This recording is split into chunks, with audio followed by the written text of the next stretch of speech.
Welcome to the Salmon Runs YouTube. Enjoy the video. You need to start by accepting one core restriction.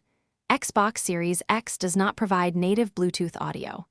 Once you know that, make a choice. Buy a low-latency Bluetooth transmitter that plugs into the controller, or use the Xbox mobile app to stream game audio to a phone. Make sure your controller and console are updated, plug in the transmitter, or prepare your phone. Doing these things up front saves time, because you'll be following different next steps depending on the path you chose. If you chose a Bluetooth transmitter, start by connecting it to your controller's 3.5mm jack or USB adapter and turning it on. Put the transmitter into pairing mode, then put your headset into pairing mode. Wait for the indicator light. Once paired, press the Xbox button, test chat and game audio volume, and adjust headset mic levels in the audio settings. Make sure latency is acceptable. Low latency codecs matter for gameplay. If you instead use the phone app, pair headset to phone and enable remote play.